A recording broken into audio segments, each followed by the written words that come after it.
പരിശുദ്ധ പരമദിവ്യകാരുണ്യത്തിന് നേരവും ആരാധനയും സ്തുതിയും പുകഴ്ചയും ഉണ്ടായിരിക്കട്ടെ. ആമേൻ. ഇരിക്കും സഹോദരങ്ങളെ. പ്രിയപ്പെട്ടവരെ,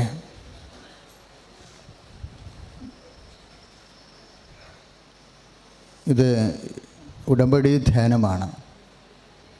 ഉടമ്പടി ധ്യാനം എന്ന് പറഞ്ഞാൽ കൃപാസനത്തിൽ പരിശുദ്ധ അമ്മയുടെയും മധ്യസ്ഥതയിൽ അവൻ പറഞ്ഞതുപോലെ ചെയ്തു കൊള്ളാമെന്ന് പ്രതിജ്ഞ ചെയ്ത് വിശുദ്ധീകരണ നടപടികളിലൂടെ കടന്നു പോകുന്ന ദൈവപൈതങ്ങളുടെ പ്രത്യേക ധ്യാനമാണ്. അതാണ് ഉടമ്പടി ധ്യാനം എന്ന് പറയുന്നത്. ഇതിൽ ഉടമ്പടി ചെയ്യാനിരിക്കുന്നവർക്കും ഉടമ്പടി ചെയ്ത് കഴിഞ്ഞവർക്കും ആവശ്യമായ ദൈവിക നിർദ്ദേശങ്ങളാണ് ഈ ധ്യാനത്തിലൂടെ പരിശുദ്ധാത്മാവ് നമുക്ക് നൽകേണ്ടത്.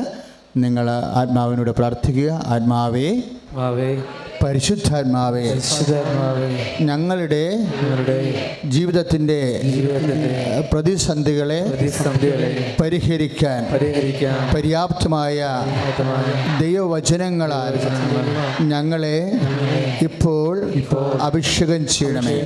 അമ്മേ, പരിശുദ്ധമേ, ഞങ്ങൾക്ക് വേണ്ടി മാധ്യസ്ഥം വഹിക്കണമേ.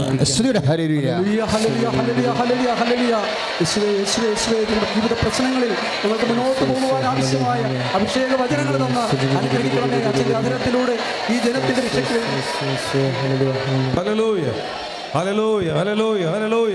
യേശുവേ നന്ദി, നന്ദി കർത്താവേ. ഹല്ലേലൂയ,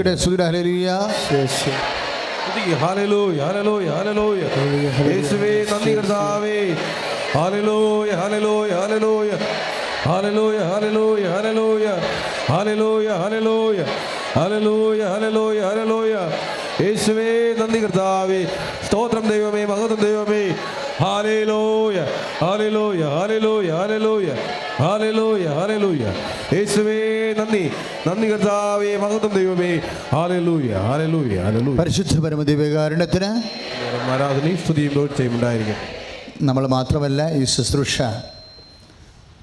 അനേകം മക്കൾ, ആയിരക്കണക്കിന് മക്കൾ ഇന്നും നാളെയും ഇപ്പോഴും ഒക്കെ ആയിട്ട് യൂട്യൂബിലും ഫേസ്ബുക്കിലുമൊക്കെ ഈ ധ്യാനം കൂടും.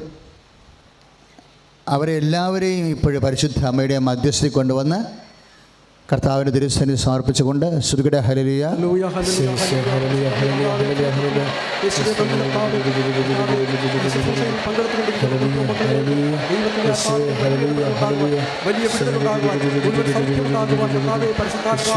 കർത്താവെ, ഞങ്ങൾ യൂട്യൂബിലും ഫേസ്ബുക്കിലുമൊക്കെ കർത്താവെ ഈ ധ്യാനം കൂടുന്ന അങ്ങേ മക്കളെ ഈ നിമിഷം പ്രാർത്ഥനയോടെ ഓർക്കുന്നു. യേശുവേ സ്തോത്രം, യേശുവേ നന്ദി, യേശുവേ ആരാധന.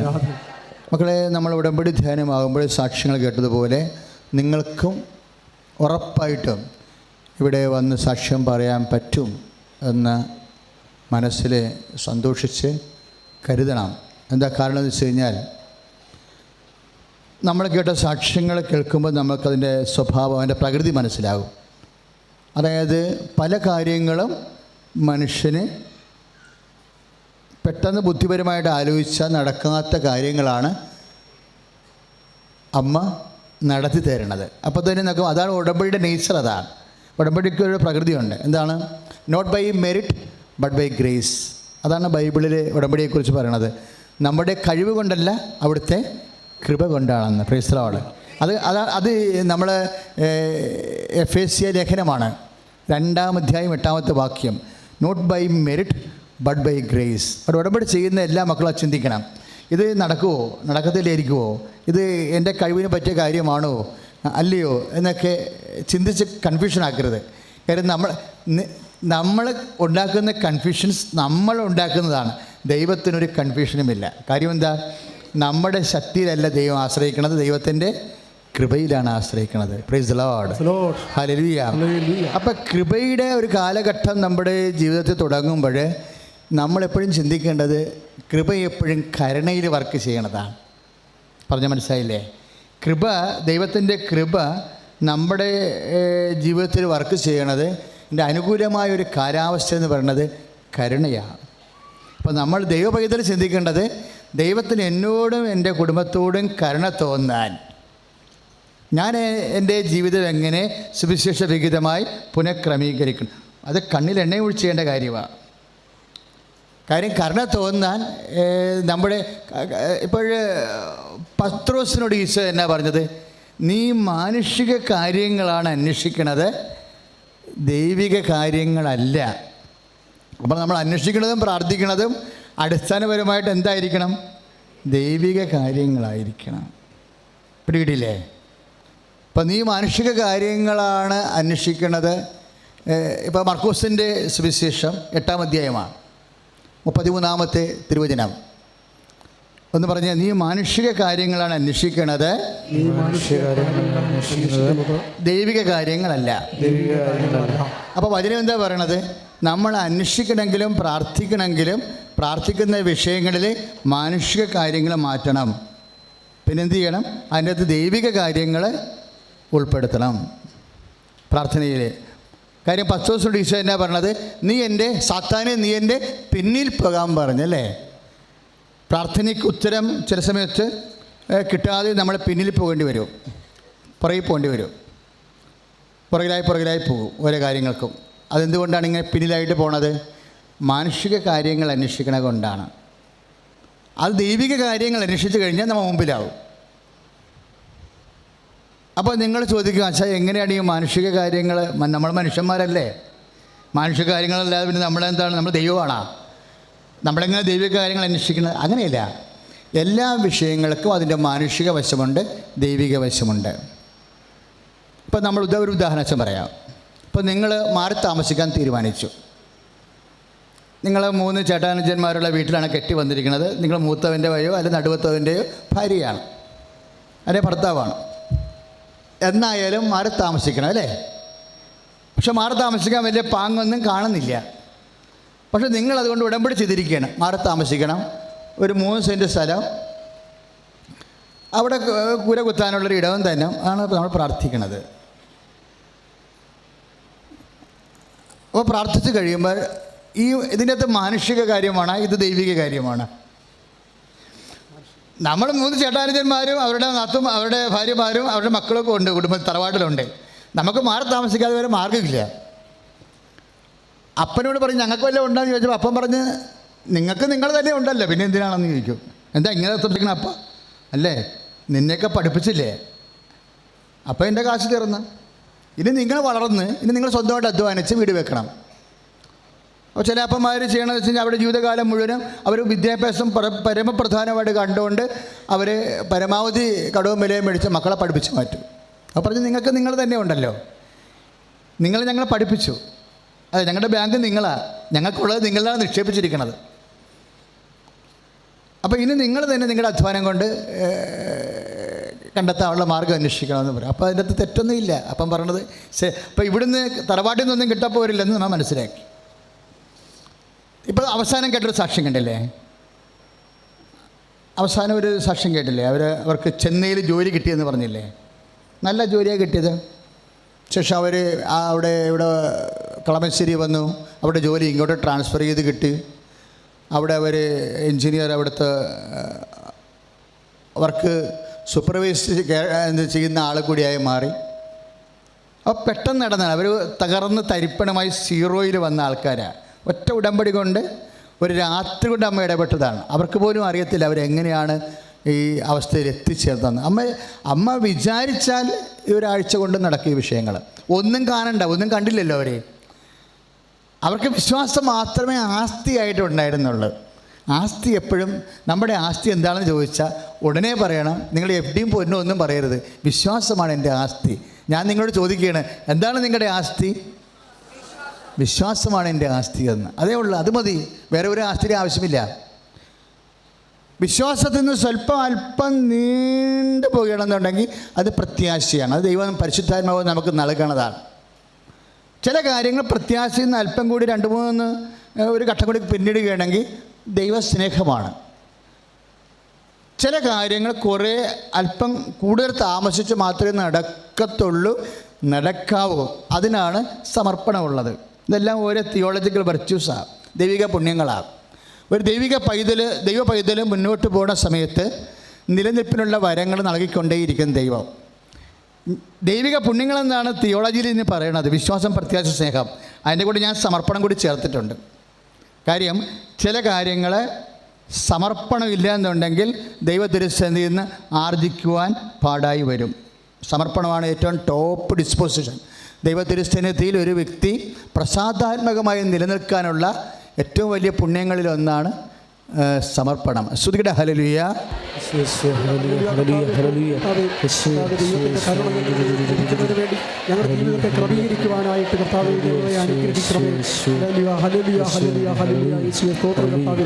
പരിശുദ്ധ പരമദിവ്യകാരുണ്യത്തിന്, പരിശുദ്ധ പരമദിവ്യകാരുണ്യത്തിന്. അപ്പോൾ നമ്മൾ പുണ്യത്തിൽ പുരോഗമിക്കുകയാണ്. വിശ്വാസം, പ്രത്യാശ, സ്നേഹം ഒരു വിഷയമായി നമ്മൾ പുണ്യത്തിൽ പുരോഗമിക്കുമ്പോൾ നമ്മൾ ശ്രദ്ധിക്കേണ്ട ഒരു വിഷയമാണ് പരമാവധി പ്രാർത്ഥന ചെയ്യുന്ന ദൈവിക കാര്യങ്ങൾ പേറ്റിയെടുക്കണം, മാനുഷിക കാര്യങ്ങൾ ഒഴിവാക്കണം. ഇപ്പം നമ്മൾ ഈ മാറി താമസിക്കുന്ന ഒരു വിഷയം എടുത്തില്ലേ, മാറി താമസിക്കുന്നതിൽ ചിലപ്പോൾ മാനുഷിക കാര്യങ്ങൾ കൂടുതലാണെങ്കിൽ പിന്നിലായി പോകും. സാത്താനെ, നീ എൻ്റെ പിന്നിൽ പോകാൻ പറഞ്ഞില്ലേ, മാനുഷിക കാര്യങ്ങൾ കൂടുതലാകുന്നതുകൊണ്ട്. നീ മാനുഷിക കാര്യങ്ങളാണ് അന്വേഷിക്കണത്, ദൈവിക കാര്യങ്ങൾ അല്ല എന്ന് പറയണില്ലേ, എന്നിട്ട് പിന്നിൽ പോകാൻ പറയും. അപ്പോൾ പ്രാർത്ഥനയ്ക്ക് ഉത്തരം കിട്ടാൻ താമസിക്കും. ഇപ്പോൾ ഉദാഹരണം മാറി താമസിക്കുന്ന വിഷയം തന്നെ. അപ്പം നമ്മൾ അത് മാനുഷിക കാര്യം എന്ന് വെച്ച് കഴിഞ്ഞാൽ നമ്മൾ മാറി താമസിച്ചാൽ പിന്നെ അമ്മായിപ്പനെ ചുമക്കേണ്ടി വരത്തില്ലല്ലോ. അതാണ് എൻ്റെ അടുത്തുള്ള മാനുഷികമായ കാര്യം. അമ്മായിയമ്മയുമായിട്ട് അത്രയ്ക്ക് യോജിച്ച് പോകാൻ പറ്റണില്ല. അതുകൊണ്ട് ഇവരിനി കുറച്ച് അങ്ങോട്ട് വയസ്സാകും തോറും ഇവർ കിടപ്പായി കഴിഞ്ഞാൽ ഇവരെൻ്റെ മുതുകത്തിരിക്കും. അതുകൊണ്ട് ഇവരിൽ നിന്ന് രക്ഷപ്പെടാൻ വേണ്ടി, അല്ലെങ്കിൽ അമ്മായിയപ്പൻ്റെ അവസാന കാര്യങ്ങളൊക്കെ നമ്മുടെ കലത്തിൽ നിന്നായിരിക്കും വിളമ്പേണ്ടി വരണത്. അതുകൊണ്ട് ഇപ്പം തന്നെ ഉളി ഊരിക്കഴിഞ്ഞാൽ സംഭവം സേഫാക്കി. അതാണ് മാനുഷിക കാര്യങ്ങൾ.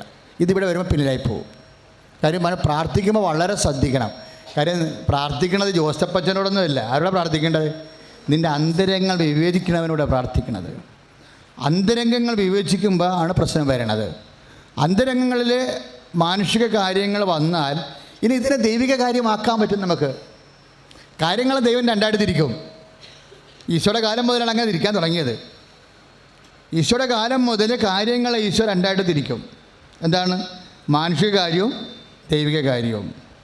അപ്പോൾ എല്ലാ വിഷയങ്ങളുടെ കൂടെ അത് കുത്തിയിരുന്ന് ആലോചിച്ച് ഇതിനെ എങ്ങനെ ദൈവിക കാര്യമായി കൺവേർട്ട് ചെയ്യാമെന്ന് ദൈവ പൈതൽ ചിന്തിക്കണം.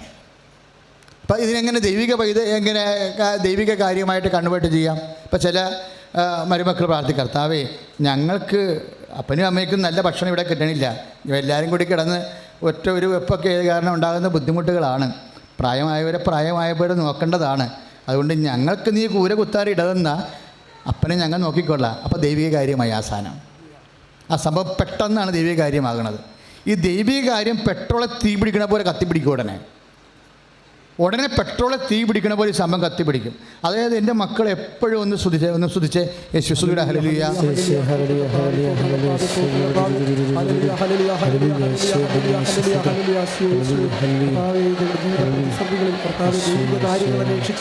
ജീവിതത്തെ ക്രമീകരിക്കുവാനുള്ള കൃപ ഞങ്ങൾക്ക് നൽകി അനുഗ്രഹിക്കുന്നതിനോർത്ത് അതിന്റെ വചന ബോധ്യങ്ങൾ നൽകി അനുഗ്രഹിക്കുന്നതിനോർത്ത് നന്ദി പറയുന്നു കർത്താവേ. ഹല്ലേലൂയ ഹല്ലേലൂയ ഹല്ലേലൂയ ഹല്ലേലൂയ. ഇപ്പം നമ്മൾ പ്രഭാഷകൻ്റെ പുസ്തകം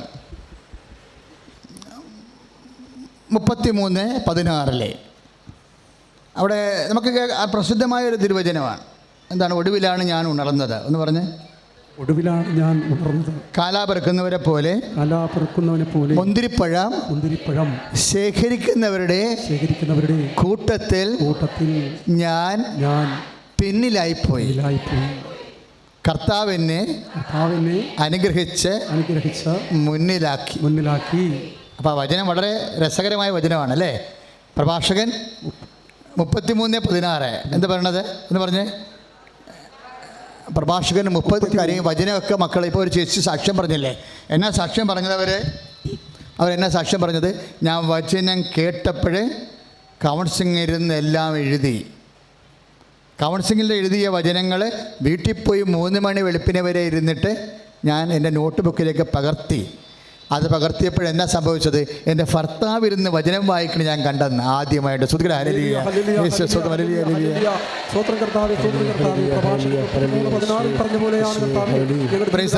അതാണ് സംഭവം. നമ്മൾ ഈ അച്ഛൻ എപ്പോഴും പറയുവേ, മക്കളെ, if you are serious God will be sincere. If you are sincere God will be serious. അതിൻ്റെ അനുഭവത്തിൽ നിന്ന് ഞാൻ പഠിച്ചതാണ്. നമ്മൾ സത്യസന്ധരാണെങ്കിൽ ദൈവം ഗൗരവമായിരിക്കും വിഷയത്തിൽ. നമ്മൾ ഈ വിഷയത്തിൽ ഗൗരവമുള്ളവരാണെങ്കിൽ ദൈവം നമ്മുടെ വിഷയത്തിൽ സത്യസന്ധരായിരിക്കും. അവർ സത്യസന്ധരായിരുന്നു. അവരെ കൗൺസിലിംഗ് കേട്ട അതേ വചനം വീട്ടിൽ പോയിരുന്നു, ഒരു പ്രാവശ്യം ഇവിടെ വെച്ച് എഴുതി, പിന്നെ നോട്ട് ബുക്കിലേക്ക് പകർത്തി. ഇത് പകർത്തണമെല്ലാം ആര് കാണുന്നു? കർത്താവ് കാണുന്നു. കർത്താവിൻ്റെ വചനമാണ് ഈ പകർത്തണത്, അല്ലേ? അല്ല, സംഘത്തിലെ കണക്ക് പുസ്തകമല്ലല്ലോ, കർത്താവിൻ്റെ വചനം ആണ് പകർത്തണത്.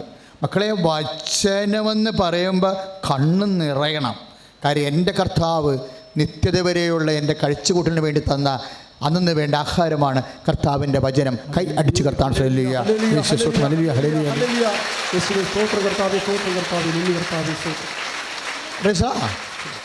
അപ്പോഴേ പ്രഭാഷകൻ എന്താ പറയണത്? ഒടുവിലാണ് ഞാൻ ഉണർന്നത്. പറഞ്ഞ്, ഒടുവിലാണ് ഞാൻ ഉണർന്നത്. കാലാപിറക്കുന്നവരെ പോലെ മുന്തിരിപ്പഴം ശേഖരിക്കുന്നവരുടെ കൂട്ടത്തിലെ ഞാൻ പിറകിലായിപ്പോയി. കർത്താവിനെ തൻ്റെ അനുഗ്രഹത്താൽ മുന്നിലാക്കി. ഇപ്പം മനസ്സിലായില്ല അനുഗ്രഹം എന്തിനുള്ളതാണെന്ന്? മുന്നിലാക്കാനുള്ളതാണ്. നമ്മളെ പിന്നിലായി പോയാലും നിങ്ങൾ വിഷമിക്കേണ്ട കാര്യമില്ല. എന്താ? കർത്താവ് ഒരു സെക്കൻഡ് വിചാരിച്ചാൽ നമ്മളെ മുന്നിലാക്കും. പക്ഷെ നമ്മളെ പിന്നിലാക്കരുത്. പറഞ്ഞ മനസ്സിലായില്ലേ? നമ്മളെങ്ങനെ നമ്മളെ പിന്നിലാക്കണത്? സാത്താനെ, നീ എൻ്റെ പിന്നിൽ പോകാൻ പറഞ്ഞില്ലേ? അത് നമ്മളെ പിന്നിലാക്കിയതാ. എന്താ കാര്യം? മാനുഷിക കാര്യങ്ങൾ കൂടുന്തോറും ദൈവിക കാര്യങ്ങൾ പ്രാർത്ഥനയെ കുറയും തോറും പ്രാർത്ഥന കേൾക്കാതെ പിന്നിലായി പോകും. അപ്പോൾ എല്ലാ വിഷയങ്ങളും നിങ്ങൾ എന്ത് പറഞ്ഞാലും ദൈവത്തിൻ്റെ ഓഹരി വെച്ച് വേണം പ്രാർത്ഥന മെയ്ഡപ്പ് ചെയ്യാൻ. ഞാൻ പണ്ട് എന്തിനാണ് അച്ഛനാണെന്ന് എന്നോട് ചോദിച്ചാൽ ഞാൻ ഉടനെ പറയും മിഷൻ ജോലിക്കാണെന്ന് പറയും. അങ്ങനെയാണ് പറഞ്ഞു. 6ാം ക്ലാസ് പോലെ പറഞ്ഞുകൊണ്ടിരുന്നത് ഇതാണ്. എന്തിനാണ് വൈദികന? അപ്പോൾ വൈദികനാകേണ്ട കാര്യം ആരെങ്കിലും ചോദിക്കണം, എന്തിനാണ് വൈദികനാണ്? മിഷൻ ജോലിക്ക്. മിഷൻ ജോലിക്കെന്നാണ് പറയണത്. അത് ഇന്നും തെറ്റിയിട്ടില്ല. മിഷൻ ജോലി തന്നെ എപ്പോഴും നിങ്ങളെക്കൊണ്ട് ചെയ്യിക്കണം. എന്താ? മിഷൻ ജോലിയാ. ഈശ്വരനെ അറിയാത്തവരെ അറിയിക്കുക, അറിഞ്ഞവരെ ആഴപ്പെടുത്തുക. കാരണം രണ്ടാമതൊരു ഈശോയും രണ്ടാമതൊരു കുരിശുമരണവും ഇല്ല. ഒരേ ഒരു ഈശോയേ ഉള്ളൂ. കൈ അടിച്ച് കർത്താൻ.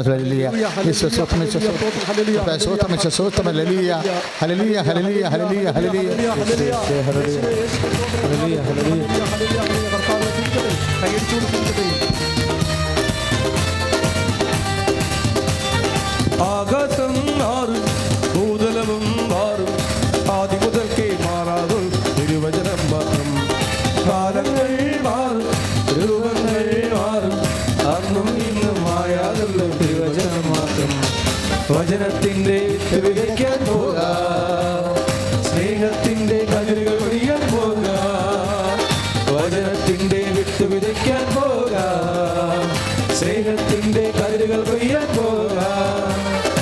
ആകാശം മാറും, ഭൂതലവും മാറും, ആദ്യം മുതൽക്കേ മാറാതുള്ള തിരുവചനം മാത്രം. കാലങ്ങൾ മാറും, രൂപങ്ങൾ മാറും, അന്നും ഇന്നും മായാതുള്ള തിരുവചനം മാത്രം. വചനത്തിൻ്റെ വിത്ത് വിതയ്ക്കാൻ പോകാം, സ്നേഹത്തിൻ്റെ കതിരുകൾ കൊയ്യാൻ പോകാം. വചനത്തിൻ്റെ വിത്ത് വിതയ്ക്കാൻ പോകാം, സ്നേഹത്തിൻ്റെ കതിരുകൾ കൊയ്യാൻ പോകാം. പരിശുദ്ധ പരമദിവ്യകാരുണ്യത്തിന്. അപ്പോൾ എപ്പോഴും പ്രാർത്ഥനയിൽ, അതുപോലെ തന്നെ ഈ പ്രാർത്ഥനയിൽ എങ്ങനെയാണ് നമ്മൾ പ്രാർത്ഥനയെ ദൈവിക കാര്യമാക്കി മാറ്റണത്? അത് ദൈവ അരൂപിയാൽ നയിക്കപ്പെടുമ്പോഴാണ്. ദൈവ അരൂപിയാൽ, പ്രാർത്ഥനയിൽ ദൈവ അരൂപിയാൽ ഇത് ചാരകമാകണം. ഇപ്പോൾ ഉദാഹരണത്തിന് യാക്കോബിൻ്റെ ലേഖനത്തിൽ യാക്കോബ് 4:15 എന്നാ പറയണേ? യാക്കോബ് 4:15 നാളെ നിങ്ങൾ ഇന്ന പട്ടണത്തിൽ പോയി വ്യാപാരം ചെയ്ത് ലാഭമുണ്ടാക്കുമെന്ന് പറയരുത്. ഒന്ന് പറഞ്ഞേ ആ വചനം. നാളെ നിങ്ങൾ ഇന്ന പട്ടണത്തിൽ പോയി താമസിച്ച് വ്യാപാരം ചെയ്ത് ലാഭം ഉണ്ടാക്കുമെന്ന് പറയരുത്. ഇപ്പം നിങ്ങൾ IELTS-നൊക്കെ എന്ത് എനിക്ക് തോന്നുന്നത് ഏറ്റവും കൂടുതൽ IELTS-കാർ രക്ഷപ്പെടുന്നത് MOS ഹാദും എല്ലാം രക്ഷപ്പെടുന്നത് ഈ പെട്ടിയിൽ നിന്ന്. എത്ര സാക്ഷ്യങ്ങളാണ് നമുക്ക് കേൾക്കുന്നത്, ഞെട്ടിപ്പിക്കുന്ന സാക്ഷ്യങ്ങൾ. 8 കൊല്ലം 8 പ്രാവശ്യം എഴുതി 16 പ്രാവശ്യം എഴുതി ഒക്കെ എന്നിട്ടും അവസാനം വന്ന് ഉടമ്പടി ചെയ്ത് പിന്നെ പിറ്റേ പ്രാവശ്യം നോക്കിയപ്പോൾ മൊഡ്യൂൾസ് അമ്മയെല്ലാം മുമ്പത്തേക്കാൾ ആവശ്യമായ മാർക്ക് നൽകി. അപ്പോൾ അവർക്കറിയാം പൊട്ടപ്പരീക്ഷകളെന്ന് പറയും, വീട്ടിലിരുന്ന് കരയുകയും ചെയ്യും. പക്ഷേ റിസൾട്ട് വരുമ്പോൾ 7.5 ഉണ്ടാവും. എങ്ങനെയാണ്? Not by merit but by grace. അതാണ് സംഭവം. എന്ന് വെച്ച് കഴിഞ്ഞാൽ അത് ഉടമ്പടി എങ്ങനെ വർക്കൗട്ട് ചെയ്യണത്? നമ്മുടെ ഓർമ്മശക്തിയോ ഫൊണറ്റിക്സോ നമ്മുടെ പ്രൊനൗൺസിയേഷനോ കൊണ്ടല്ല. ഇപ്പം തന്നെ ഇംഗ്ലണ്ടിലെ നിയമം മാറ്റിയിട്ടില്ലേ? എത്രയോ പേരുടെ പ്രാർത്ഥനയാവും. അടുത്ത ആഴ്ച മുതൽ പുതിയ നിയമം വരാൻ പോകും. IELTS-ന് ഇംഗ്ലണ്ടിൽ ഇപ്പോഴേ 6.5 മതി. റൈറ്റിംഗാണ് എല്ലാവരും കിടന്ന് വിഷമിച്ചത്. എല്ലാവരും വിഷമിച്ചത് റൈറ്റിങ്ങിനാണ്. ഇപ്പോൾ റൈറ്റിങ്ങിനും ഒരു നിയമം മാറ്റി. റൈറ്റിങ്ങിനും എന്തെല്ലാം കിട്ടിയാൽ റൈറ്റിംഗ് കിട്ടത്തില്ല. ഇപ്പോൾ റൈറ്റിങ്ങിന് മാറ്റി. റൈറ്റിങ്ങിന് 6.5 മതി. നേരത്തെ 7 വേണ്ടിയിരുന്നു. അടുത്ത ആഴ്ച മുതൽ പുതിയ നിയമം വരികയാണ്. ലോകം മുഴുവനും നല്ല നിയമങ്ങൾ ഉണ്ടാകാൻ വേണ്ടി സ്തുതിക്കട്ടെ. ഹല്ലേലൂയ, ഹല്ലേലൂയ, ഹല്ലേലൂയ, ഹല്ലേലൂയ,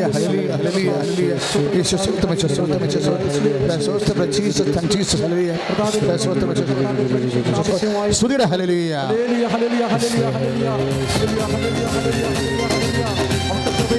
കർത്താവേ, ജനങ്ങൾക്ക് അനുകൂലമായ നിയമങ്ങൾ, സാധുക്കളെ ബലഹീനരെ സംരക്ഷിക്കുന്ന നിയമങ്ങൾ ഉണ്ടാകാൻ വേണ്ടി കർത്താവേ അങ്ങനെ ദിവസത്തിന് കണ്ണുനീരോടെ പ്രാർത്ഥിക്കുന്നു. എല്ലാ രാജ്യങ്ങളിലും പിന്നിലായി പോകുന്നവർക്ക് സംരക്ഷണത്തിനുള്ള നിയമങ്ങൾ തിരുത്തി എഴുതപ്പെടാൻ വേണ്ടി ദൈവത്തിൻ്റെ കണ്ണ് ചൊരിയട്ടെ.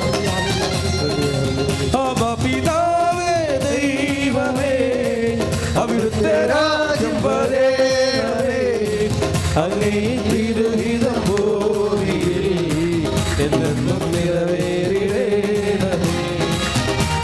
പിതാവേ ദൈവമേ, അവിടുത്തെ രാജ്യം വരേണമേ, അങ്ങേ തിരുഹിതം ഭൂമിയിൽ എന്നെന്നും നിറവേറിടേണമേ. ഇസ്രായേലിൻ നാഥനായി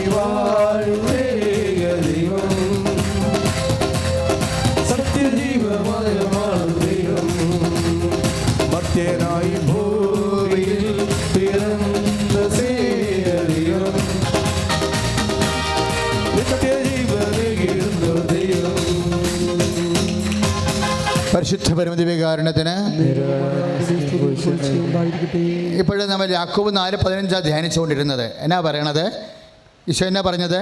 നാളെ നിങ്ങൾ ഇന്ന പട്ടണത്തിൽ പോയി, ഇംഗ്ലണ്ടിൽ, കാനഡ, ഓസ്ട്രേലിയ, എവിടെയായാലും ഇന്ന പട്ടണത്തിൽ പോയി വ്യാപാരം ചെയ്ത് ലാഭമുണ്ടാക്കുമെന്ന് നിങ്ങൾ പറയരുത്. പിന്നെ എങ്ങനെ പറയണം? എങ്ങനെയാണ് പറയേണ്ടത്? അതായത് കർത്താവ് മനസ്സാകുമെങ്കിൽ ആ സംഭവം അതാണ്. അങ്ങനെയാണ് ഒരു മാനുഷ്യ കാര്യത്തെ ദൈവിക കാര്യമായിട്ട് കൺവേർട്ട് ചെയ്യണത്. അങ്ങനെയാണ് പറഞ്ഞു, മനസ്സിലായല്ലേ? നിങ്ങൾ മസിൽ പിടിക്കരുത്. കാര്യം ഒരുപക്ഷെ നിങ്ങൾക്കത് ഗുണമോ ദോഷമോ നിങ്ങൾക്കറിയത്തില്ല. കാര്യം നമ്മൾ കാണുന്ന ഗുണമല്ല ദൈവം കാണുന്നത്. നിങ്ങൾ കാണുന്ന ഗുണം 70 വയസ്സ് വരെയുള്ള ഗുണമാണ് നിങ്ങൾ കാണുന്നത്.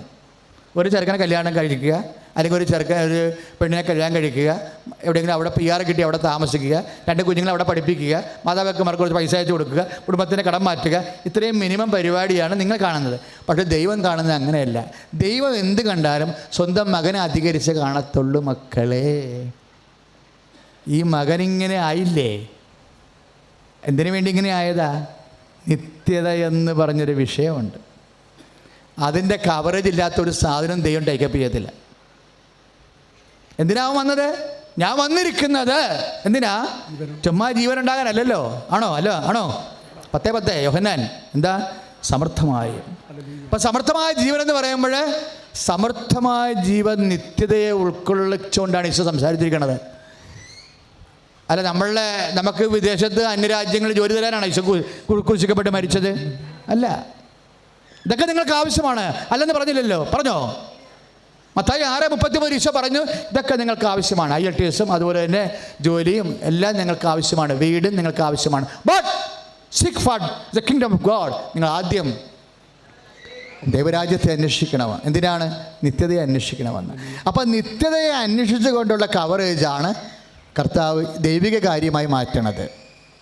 ദൈവിക കാര്യമായി മാറ്റണത് അതാണ് യാക്കോബ് പറയുന്നത്. നിങ്ങളുടെ ദുർമോഹം തൃപ്തിപ്പെടുത്താൻ വേണ്ടി ചോദിക്കുന്ന കൊണ്ടാണ് പ്രാർത്ഥനയ്ക്ക് ഉത്തരം. യാക്കോബ് 4:3 നിങ്ങളുടെ ദുർമോഹം എന്ന് വെച്ചാൽ എന്താണ് ദുർമോഹം എന്ന് പറയണത്? നിത്യതയെ ഒഴിവാക്കിക്കൊണ്ടുള്ള എല്ലാ മോഹങ്ങളും ദുർമോഹങ്ങളാണ്. നിങ്ങൾ കേട്ടിരിക്കുന്ന ദുർമോഹമല്ല. ഒരു വീടിന് പകരം 2 വീട്, അങ്ങനെയുള്ള ദുർമോഹമല്ല, ഭൗതിക ദുർമോഹമല്ല. കർത്താവാണ് സംസാരിക്കുന്നത്. കർത്താവ് ദുർമോഹം എന്ന് പറഞ്ഞു കഴിഞ്ഞാൽ നമ്മൾ പറയുന്ന ദുർമോഹമായിരിക്കത്തില്ല. നിത്യതയെ ഒരു വ്യക്തി ഒഴിവാക്കിയാൽ അവൻ കുരിശുമരണത്തെ ഒഴിവാക്കിയിരിക്കും. അവൻ കർത്താവിൻ്റെ 2ാമത്തെ വരവിനെ ഒഴിവാക്കിയിരിക്കും. അവൻ ആത്മാവിനെ ഒഴിവാക്കിക്കൊണ്ടിട്ടുള്ള എല്ലാ ശാരീരിക നടപടികളും ദുർമോഹമാണ്. കൈ അടിച്ച് കർത്താവ്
പ്രഭാഷകൻ 33:27.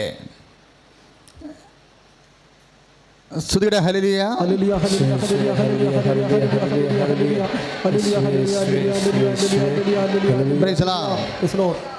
അതായത് എല്ലാവർക്കും എല്ലാം നല്ലതല്ല. പ്രഭാഷകൻ 37:28. എല്ലാവർക്കും എന്ന് പറഞ്ഞാൽ എല്ലാവർക്കും എല്ലാം നല്ലതല്ല, പ്രയോജനകരവുമല്ല. ഇതുകൊണ്ടാണ് പലപ്പോഴും ചില പ്രാർത്ഥനകൾ, ഇപ്പം 6 കാര്യം വെച്ചാൽ ചില കാര്യം പമ്മിക്കളിക്കണില്ലേ, ചില കാര്യം പമ്മണേൻ്റെ കാര്യം അതിൻ്റെ അകത്ത് നിത്യജീവൻ ഇല്ലാത്തത് കൊണ്ടാണ്. അത് നിത്യജീവനുമായിട്ട് യാതൊരു ബന്ധവുമില്ലാത്തത് കൊണ്ടാണ് ചില കാര്യങ്ങൾ, അത് പ്യുവർ മാനുഷിക കാര്യങ്ങളാണ്. ഈ മാനുഷിക കാര്യങ്ങളൊക്കെ ദൈവിക കാര്യങ്ങളാക്കണത് എങ്ങനെയാണ്? എപ്പോഴും എൻ്റെ മക്കൾ ശ്രദ്ധിക്കണം, ഈ കളി അറിഞ്ഞില്ല എന്നുണ്ടെങ്കിൽ നമ്മൾ ഈ ജന്മം മൊത്തം പ്രാർത്ഥിച്ച് അവസാനം മരിച്ചു പോകും. കാര്യം ദൈവത്തിൻ്റെ വചനം എന്താ? ഈ മാനുഷിക കാര്യങ്ങളെ എങ്ങനെ ഇപ്പം യാക്കോബ് 4:15 മാനുഷിക കാര്യങ്ങളാണ് കച്ചവടം വെക്കണത്. ലാഭം മാനുഷികമായ കാര്യങ്ങളാണ്, കാര്യം നിലനിൽപ്പിൻ്റെ കാര്യങ്ങളാണ്. ഇതിനെ എങ്ങനെ ദൈവിക കാര്യങ്ങളാക്കണത്? ഒറ്റ വാക്കിലാണ്, എങ്ങനെ കർത്താവ് മനസ്സാകുന്നെങ്കിൽ. അതാണ് നമ്മുടെ സ്വർഗ്ഗസ്ഥനായ പിതാവിൻ്റെ പ്രാർത്ഥന. അങ്ങനെയാണ് എല്ലാ മാനുഷിക കാര്യങ്ങളെയും ദൈവിക കാര്യങ്ങളാക്കുകയാണ്. എന്താണ്? അങ്ങയുടെ നാമം പൂജിതമാകണമേ, അങ്ങയുടെ തിരുമനസ്സ് നിറവേറണമേ. അതാ സംഭവം. അതെല്ലാം ഇപ്പം ഇപ്പോൾ താറാവ് ഇറച്ചി കറി വെക്കണ ആൾക്കാരില്ലേ, താറാവ് മീൻ തിന്നുന്ന വളരണ സാധനമായത് കാരണം താറാവ് ഇറച്ചിക്കൊക്കെ മീൻ മുഷിക്കാണ് കോഴി ഇറച്ചിയേക്കാൾ, അല്ലേ? ആണോ? താറാവ് കണ്ടിട്ടില്ലേ? ഭാഗ്യ. ഈ ഒരു പക്ഷിയാണ്, മനസ്സിലായി അല്ലേ? താറാവിന് മീൻ മുഷിക്കുണ്ടാവും. എങ്ങനെയാണ് ഈ മീൻ മുഷിക്ക് മാറ്റണത്? മീൻ മുഷിക്ക് ഉണ്ടാവുമല്ലോ, എങ്ങനെയാണ് അത് മാറ്റണത്? താറാവ് ഇറച്ചിന്ന് മീൻ മുഷിക്ക് മാറ്റണം എങ്ങനെയാണ്? അത് കുറച്ച് നേരം അരിഞ്ഞ് എൻ്റെ അടുത്ത് ഞാൻ നിങ്ങളിനി അത് പഠിപ്പിക്കട്ടെ. അത് അരിഞ്ഞ് വെച്ചിട്ട് നാരങ്ങ എടുത്തിട്ട് നമ്മൾ നാരങ്ങ അരിഞ്ഞ് ഇറച്ചി മുഴുവൻ ഇങ്ങനെ തൂത്ത് വെക്കും, അല്ലേ? നാരങ്ങ ഇറച്ചി മുഴുവൻ ഇങ്ങനെ ഒടിച്ച് അവിടെ വെക്കും. അരമണിക്കൂറോളം പച്ചത്താറാവിൻ്റെ ഇറച്ചിയിൽ നാരങ്ങാനീര് പുരട്ടി വെക്കും. അരമണിക്കൂർ കഴിയുമ്പോൾ എടുത്തു കഴിഞ്ഞാൽ മീൻ മുഷിക്ക് ഉണ്ടാകത്തില്ല. പ്രാർത്ഥനയുടെ മീൻ മുഷിക്കാണ് ഈ ദ്വകാരൂപി എന്ന് പറയണത്. പ്രാർത്ഥനയ്ക്കും ലോകാരൂപി ദൈവിക കാര്യങ്ങളെന്ന് പറയണത് ഈ പ്രാർത്ഥനയുടെ കൂടെ അതിൻ്റെ മ്യൂസിക് മാറ്റാനും മാനുഷികമായ കാര്യങ്ങൾ മാറ്റാനും എന്താ ചെയ്യേണ്ടത്? കർത്താവ് മനസ്സാകുന്നെങ്കിലും ചേർത്താൽ മതി. അതാണ് അവിടുത്തെ നാരങ്ങ അതാണ്. മ്യൂസിക് മാറും. എന്ത് മക്കൾ പറഞ്ഞാലും ഉടനെ ഈശോ പറയണ പോലെ പറയണം. ഈശോ വളരെ മാത്തമാറ്റിക്, അതായത് ദൈവത്തിൻ്റെ മനസ്സറിഞ്ഞ് പരിശുദ്ധാത്മാവ് ഡിസൈൻ ചെയ്ത പ്രാർത്ഥനയല്ലേ. അപ്പാ സാധ്യമെങ്കിൽ ഈ പാനപാത്രം എന്നെ കടന്നു പോകട്ടെ, ഇല്ലെങ്കിൽ എൻ്റെ ഇഷ്ടമല്ല അങ്ങയുടെ ഇഷ്ടം. ശ്രുതികട ഹല്ലേലൂയ. യേശുവേ സ്തോത്രം. ഹല്ലേലൂയ ഹല്ലേലൂയ ഹല്ലേലൂയ. യേശുവേ സ്തോത്രം. യേശുവേ സ്തോത്രം. യേശുവേ സ്തോത്രം. യേശുവേ സ്തോത്രം. യേശുവേ സ്തോത്രം. യേശുവേ സ്തോത്രം. യേശുവേ സ്തോത്രം. ദൈവിക കാര്യങ്ങൾ അനുസരിച്ച് ക്രമീകരിക്കുവാൻ ഞങ്ങളെ പഠിപ്പിക്കണം.